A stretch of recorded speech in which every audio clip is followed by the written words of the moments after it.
Welcome to The Cap, where we are here to speak with college reps and other professionals in the field of college admissions to help answer all your questions and guide you through every step of the process. So if you're serious about college admissions, you've come to the right place. Are you ready? Let's talk about it. And now, here's your host, Dr. John Durante. Welcome to The Cap, the College Admissions Process Podcast. I am your host, John Durante, and I am here to introduce you to college admissions representatives and other professionals in the field of college admissions. Our purpose is to serve you, the students and parents, so that you may gain insight straight from the people who ultimately make the decisions. Regardless of whether you will apply to a particular school being highlighted, you should listen to all of the episodes, as each guest will give you tremendous insight and advice on every aspect of the college admissions process, prompting you to come up with your own follow-up questions for when you visit campus or meet with a college admissions representative yourself. Lastly, if you have any questions you'd like me to cover on future episodes or any comments you'd like to share, please email me at collegeadmissionstalk@gmail.com. And don't forget to visit our website at www.collegeadmissionstalk.com. So are you ready? Let's talk about it.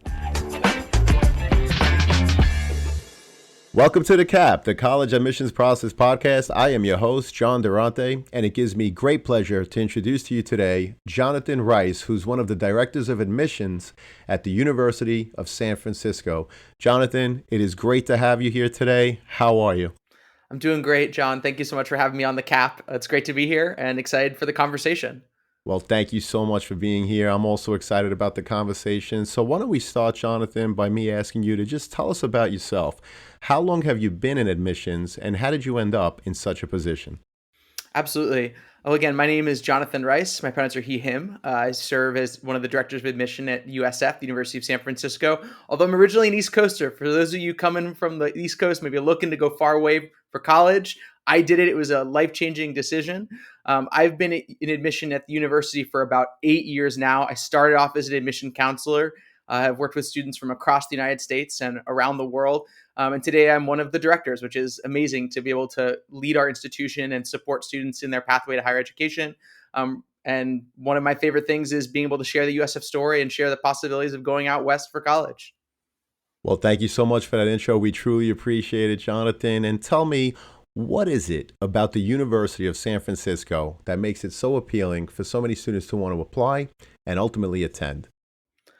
For me, I think there are three things that stand out of why a student chooses USF, because obviously there are millions of things that make the school special and nuances, but there are three things. The one that's obvious, we'll just start with it. It's the location, of course. I have to start with that. That's how students find us.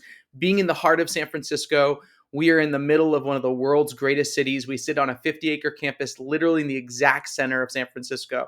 So for those that haven't been there, it's only 7 miles across. So we're 3.5 miles from downtown, all the kind of big city vibe that you might expect, but also 3.5 miles to the beach. And I know that's pretty appealing.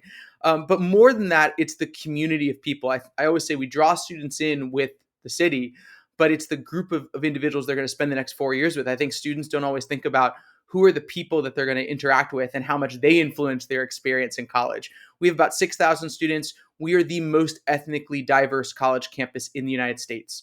So no matter your background, you come to USF, you are inevitably going to meet and interact with folks you might never have had connected with had you not come to USF. And vice versa, no matter your background experiences, you're going to find folks that share parts of your background and identities. So it creates a really inclusive community that I think is truly unique by the numbers.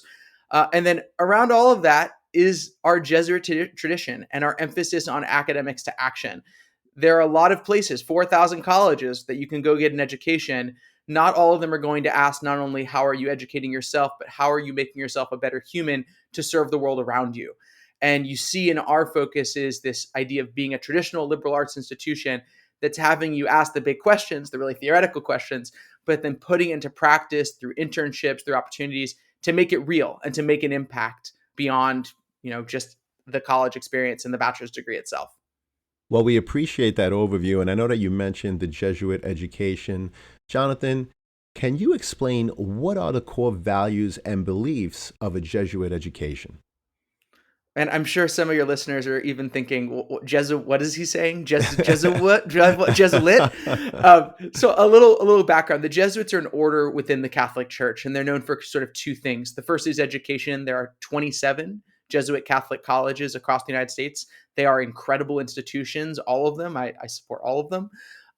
What you'll find, though, is that Jesuit education is a little different from even other religious or Catholic-based education, because it's not about dogma. You'll find Jesuit institutions are particularly welcoming of students from all faith backgrounds. I am not Catholic, and yet my favorite part of USF, if someone was to ask me, was that we're a Jesuit Catholic institution. How's that for being a little weird?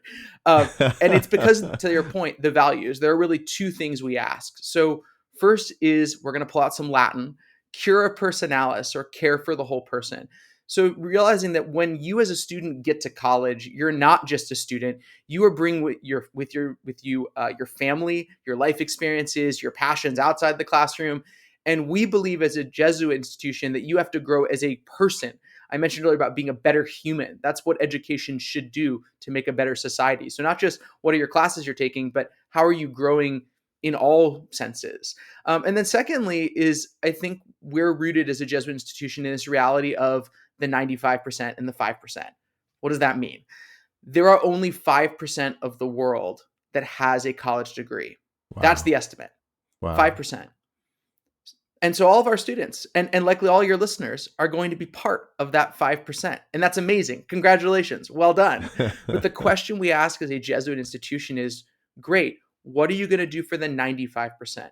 How are you going to take the privilege of your college education to first do well for yourself? Because if you can't do well for yourself, you can't support others. But then how are you going to use it to support the 95% of the world that doesn't have this opportunity? How are you going to make change? And so, as I say, it's not about one specific religious tradition. It's not even about one specific idea of spirituality. It's really thinking about what is your role in the world and how are we as an institution making you a better human who is going to make a difference in the world around you. Well, I really appreciate you sharing those values, and I loved how you talk about only 5% of the people have a college education, and the core value is to talk about how, as one of those 5%, you're going to help the other 95%, which I think is tremendous. So thank you so much for that. And Jonathan, the overall number of applications schools are receiving are on the rise, as we all know, thanks to many schools going test optional and the ease in which they can apply because they use certain things like the Common Application, for example. So with an increase in applications, Jonathan, how do you determine how many students to accept, waitlist, or even deny when you don't necessarily know how many of these applicants will actually attend if they are in fact accepted to the University of San Francisco? Yes, John, it's an uncertain world. Obviously, everything around the world right now says it's uncertain. And then you add the whims of 17 or 18-year-olds, and that truly becomes difficult.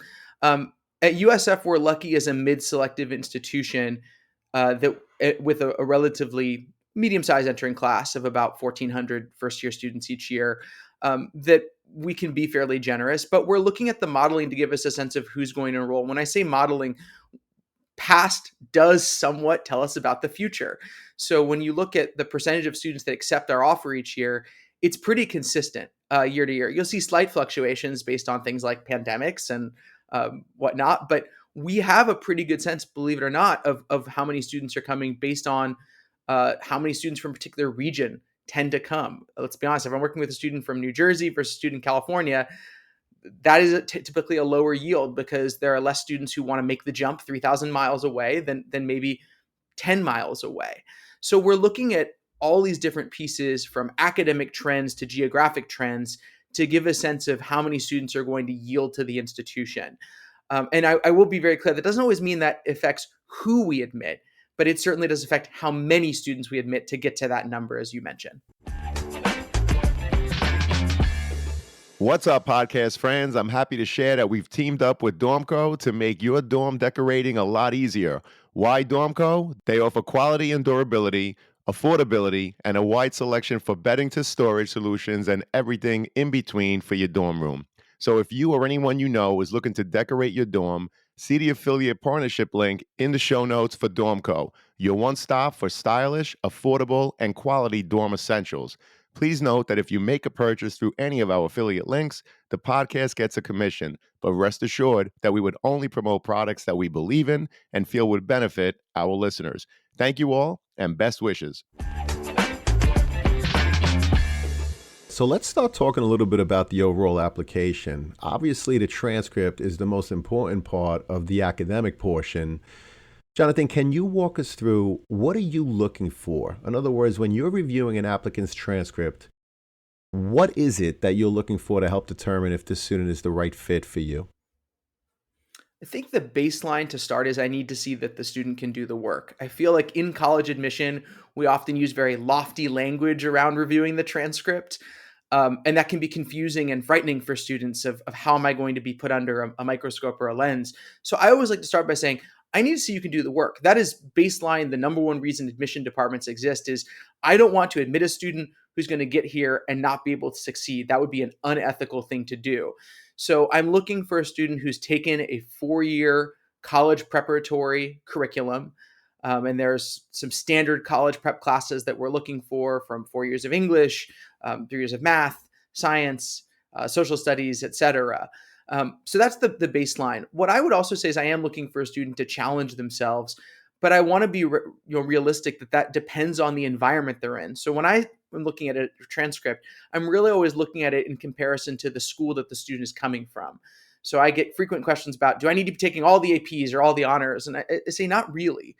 You do want to take the most challenging curriculum available to you that you can succeed in.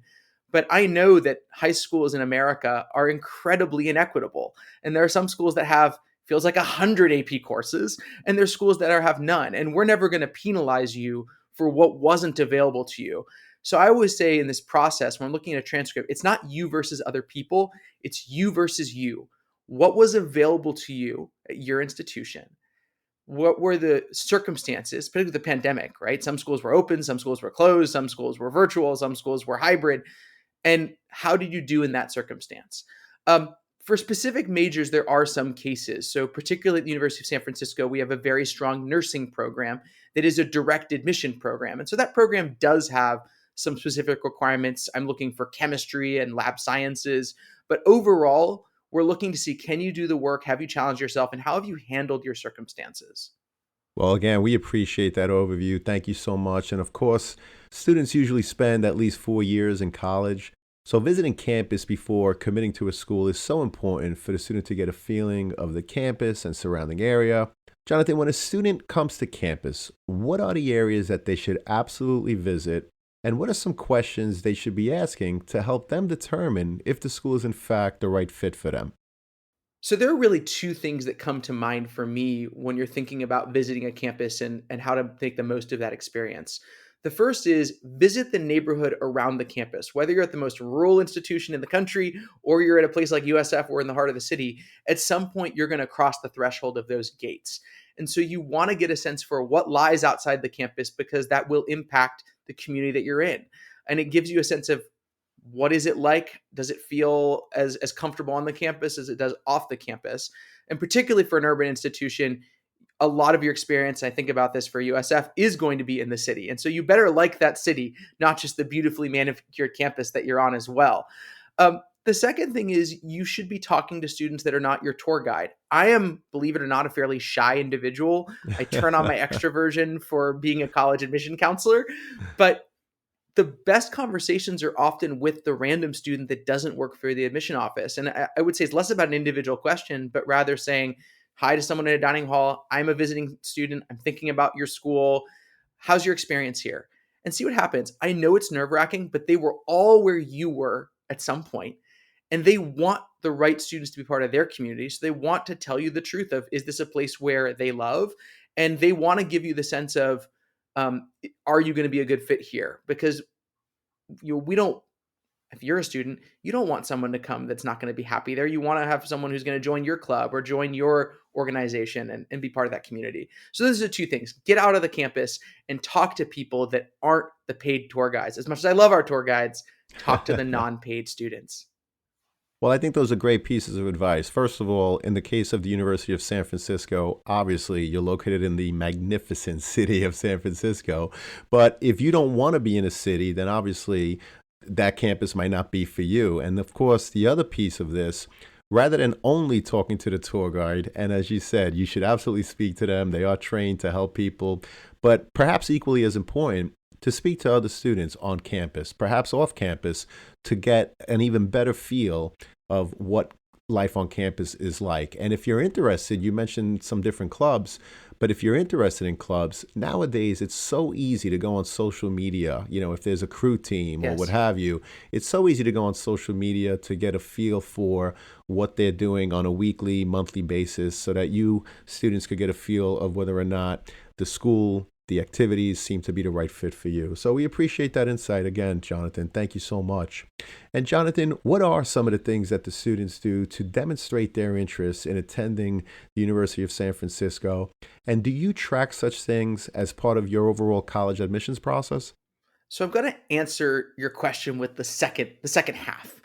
Do we track demonstrated interest? And at USF, we do not formally track demonstrated interest for the admission process. We certainly track who's going to our events. I know everyone's tired of being on Zoom, and we want to know what's worth offering on Zoom and what's not. But because we know that most students that aren't listening to the CAP don't know to demonstrate interest, the average American high school student has no idea that they need to be emailing colleges. We don't want to create false expectations for them. We want to have an equitable process. And so we do not have students, we don't track them in terms of did you have an interaction with USF? Oh, that's going to help your admission record. Now, that said, you should demonstrate your interest because it's going to help you learn more about the institution. And at our institution, we offer a lot of ways to do so, especially because we know that most students that are looking at USF this year, almost 40% of our students came from outside of California, aren't flying to California before they get admitted. So they're not necessarily doing an in-person visit. So going to a student panel that we do virtually, I think your point about social media is huge. Follow clubs and organizations on social media. Get outside the admission Instagram account and find the student clubs. The other one I love, I'll just throw it out here, is TikTok. We're very proud of our TikTok. I'm just going to throw it out at USFCA_admission. Make the process fun, and that will help demonstrate your interest. It also helps you learn about the school. But even if you're looking at a school that is demonstrated, that does track demonstrated interest, never do it because you're trying to get in. The way you demonstrate interest is by doing the research and attending some events, and that's how you learn about the institution and hopefully figure out, is this the right place for me? Well, those are great pieces of advice. Thank you so much, Jonathan. We appreciate it. And what are the different ways a student may apply to the University of San Francisco? And is there a benefit to applying one way over the other? So at USF, we offer three what we call admission plans or types of admission. The first we offer is early decision. Early decision is binding. And what that means is if you apply to USF and you're admitted, you have to come. So who is this for? Well, one, it's for students who know that USF is absolutely the place they want to be. And we admit that's very few students early on because most 17-year-olds don't know in November of their senior year where they want to be. So I would say one is a student who knows that they want to be at USF. And secondly, it's for a student who's gone through the net price calculator on our website with their family and has determined that we are a comfortable financial fit for them. Because as you may know, and as your viewers, your listeners may know, if you get admitted for early decision at any institution, you have to accept the financial aid that they offer. And I want to make sure that if you're looking at USF, you are comfortable with what that's going to be. There are some benefits to applying early decision. Early decision students do get priority registration starting this year, as well as a priority housing assignment. But that's really just to honor that we were their first choice. It should never be the reason that you apply early decision. Second option is early action. They both have the same deadline, November 1. The benefit of applying in early action is you find out your decision early. You find out in mid-January typically. That's the positive. The negative is we don't see your grades from senior year. And so early action is a good choice for students who like where their grades are sitting at the end of their junior year and they're comfortable with where they are in the process. We know that everyone starts the actual college applications at different points. And then the final option is regular decision. We make our deadline January 15th. Not New Year's Eve, January 15th. We're nice. We give the decision by mid-March. And this is the majority of our students. And this is a good option if you want a little more time to apply and you want to create the most compelling application possible and you want us to see your grades from senior year. pick what makes sense for you. At USF, the admission rate is about the same across our 3 plans. Well, that's great advice and a great overview, and I appreciate the fact that you mentioned the net price calculator, which every college and university is supposed to have a link to on their website. And it's important because a big conversation that students and parents need to have is in fact the cost of colleges. And so the net price calculator will certainly help students and their families determine whether or not the University of San Francisco or the other thousands of colleges and universities throughout the country, whether it's the right fit for them or not. Jonathan, I'm going to have in the show notes the link to the Office of Undergraduate Admissions for the University of San Francisco. If there are any other links that you want me to include, such as your net price calculator or anything else, just share it with me, and obviously I'll make it available to the students and their parents. And I also know that the University of San Francisco, like many other schools, and we mentioned it earlier, is in fact test optional. Jonathan, can you share the percentage of students that apply and that are ultimately admitted that did not in fact submit their test scores? Yes. The USF went test optional in 2019 before the pandemic. So we were not a pandemic test optional choice. It's something we were thinking about for a long time. And I'm happy to share that this year, 84% of the students that applied to the university applied test optional, and the acceptance rate for those students matched the overall acceptance rates to the institution, so about Wow. 70%. So Great. students always ask me, is test optional real? What I say is your application is complete when you have your transcript and your application. You have the option to submit scores, but look at the numbers. At USF, it's not going to be defining of your admission. Well, thank you so much for that. We truly appreciate you sharing the data. And of course, the college essay is a big part of the overall application. So, Jonathan, what are some examples of college essays that left an impression with you, but for the wrong reasons? And what advice would you share with a prospective student who's getting ready to write his or her college essay? We have seen so many traumatic essays in the past 2 or so cycles. And the New York Times did a great article about this. See if I can send it to you for the show notes. Um, Sure. but about students writing about trauma for the sake of trauma, because there's this belief that you need to stand out, that you need to be remembered. And we are all living in traumatic times, or we have been. Trauma for the sake of trauma, and I don't want to out any specific students, but trauma for the sake of trauma that doesn't really tell us anything about you may not be the right thing to do for your college essay. And I'm not saying there aren't tough experiences that aren't worth writing about, but the essays that kind of leave a weird impression for me are when students write something very traumatic that's clearly just for the shock factor, and they don't actually tell me anything about you. And that's the second thing when it comes to the advice of how do you start forming this essay. I get asked all the time, and I'm sure your guests get asked this as well. Is this a good topic? Is insert topic a good topic?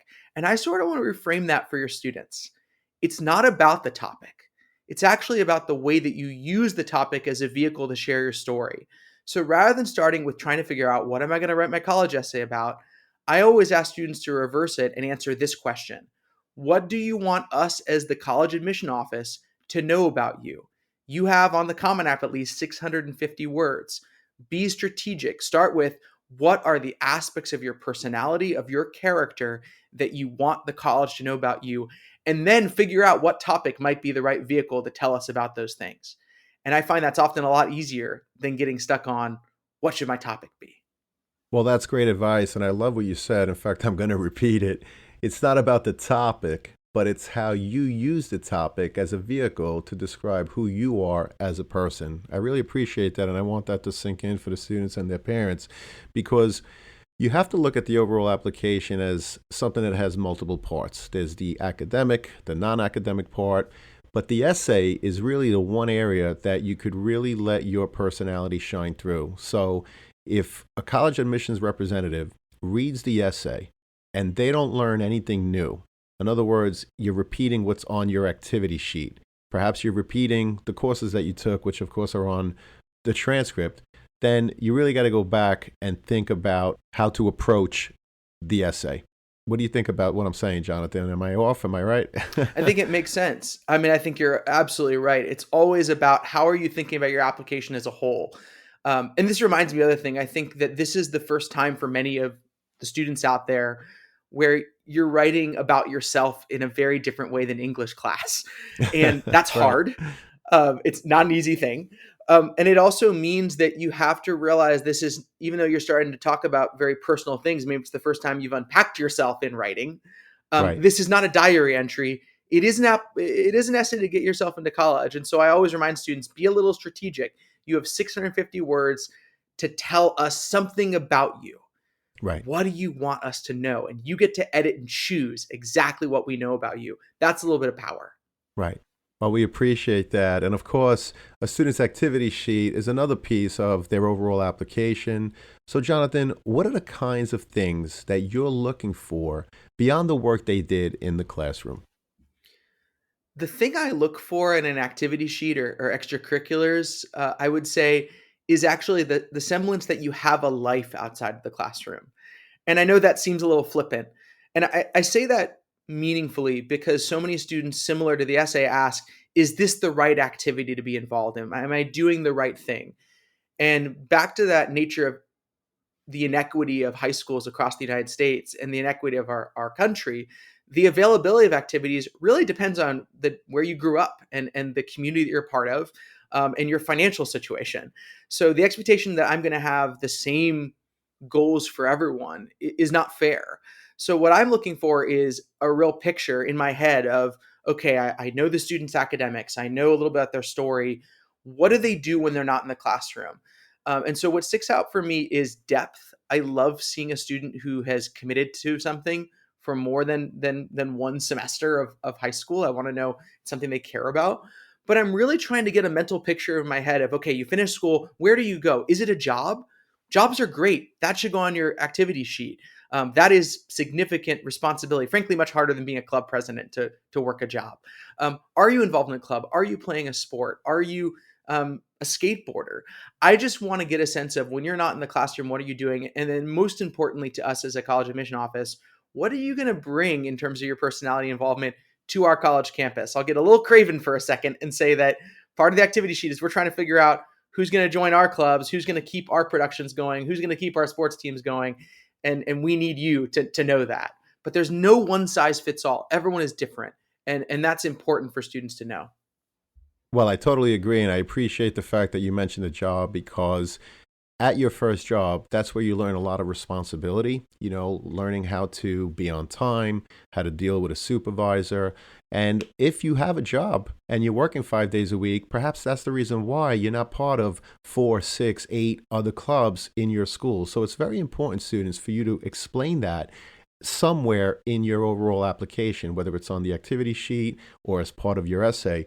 The other thing that I like is that you talk about a student comes to your campus, right? In this case, the University of San Francisco. And obviously, the University of San Francisco is something that's bigger than all of us. But to really demonstrate if, in fact, you are admitted, what's your contribution going to be?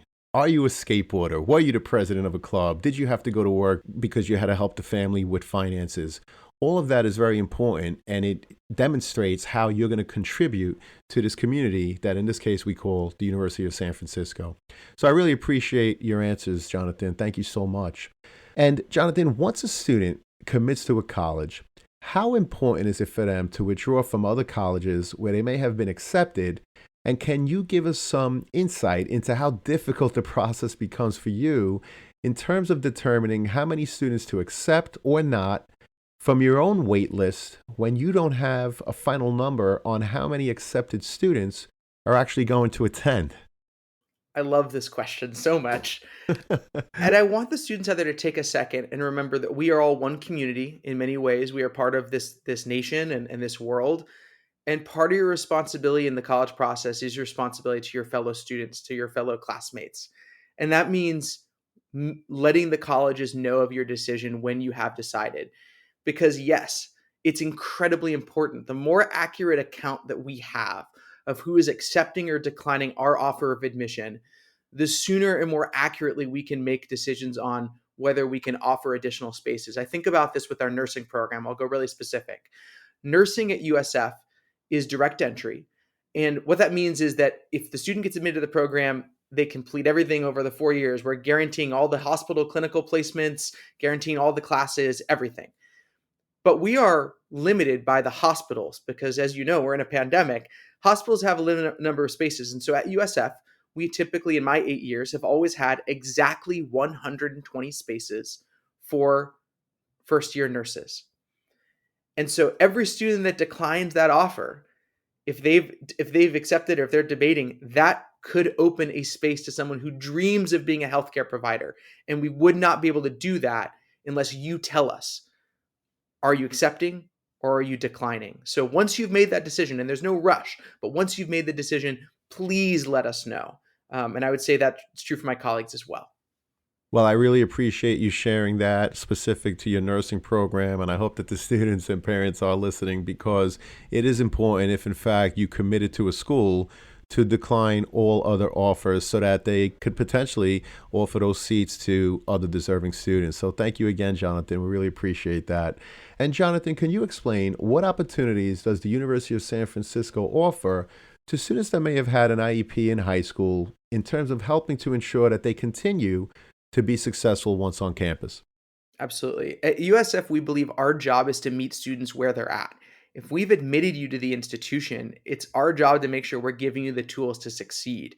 So, at our institution being medium sized, we are going to take a tailored approach with every student. There are two main offices that we help with, or we have. The first that I think is pretty unique is our Center for Academic and Student Achievement, or CASA. We have this center where every single student at the university gets an assigned academic success coach.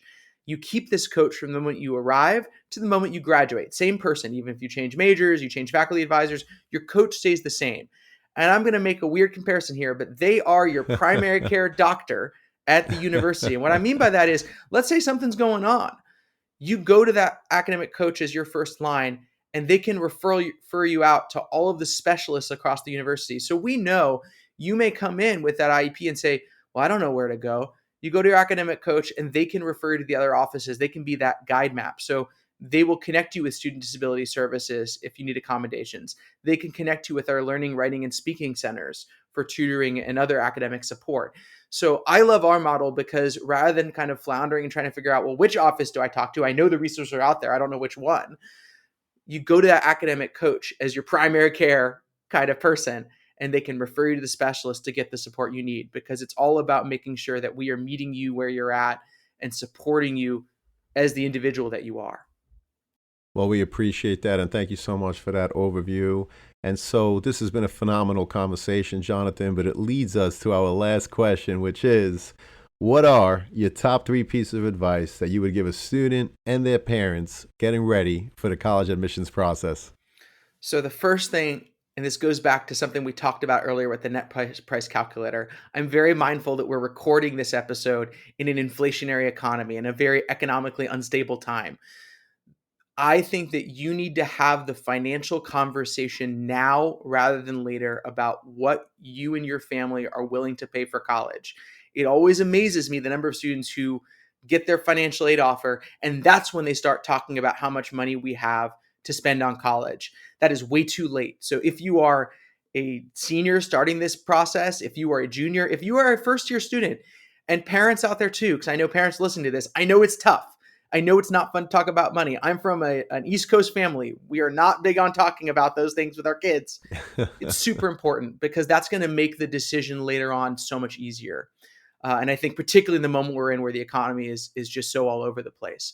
The second piece of advice I would give is use your past experience to inform where you might thrive later. And what I mean is take a deep dive on yourself as a student, and parents, maybe you can help your student with this, on where are the places you've thrived in the past and what about those places helped you thrive. And conversely, where are the places that you hated or were not happy? And look for that in the colleges that you're looking at.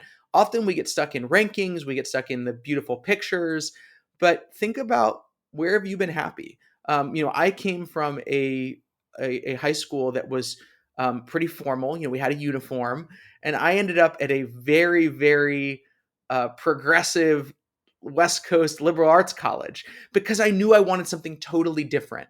So use your past experiences rather than the rankings to inform where you might thrive later. And then my last piece ties a little to that as well, and that is look past the marketing. I know that right now you are all, especially if you're a rising senior or in your senior year, getting hundreds of emails and brochures and texts. And every school is beautiful. The sky is always blue. The sun is always shining, even if they're not in California. And, there's always smiling students on a quad. And I'll be honest, let's just say what it is. Colleges spend a lot of money to make themselves look good. And pretty much every college campus in one way or another has its beautiful spaces. And lots of places will throw out marketing like we have small classes, we have a community. That's marketing. It doesn't necessarily mean anything. So look past the marketing and think about, what do I actually want? Who are the students that go there? What's the ethnic breakdown? What majors do they offer? Back to that, past experiences. Where might you thrive later? But look past the marketing, because every school spends a lot of money to make themselves look good. And we all want you, so look beyond that. Well, those are tremendous pieces of advice. Jonathan, thank you so much. I am so happy because I know that this conversation is going to help so many students and their parents. Thank you so much. Thank you, John. It was a pleasure to be on the CAP.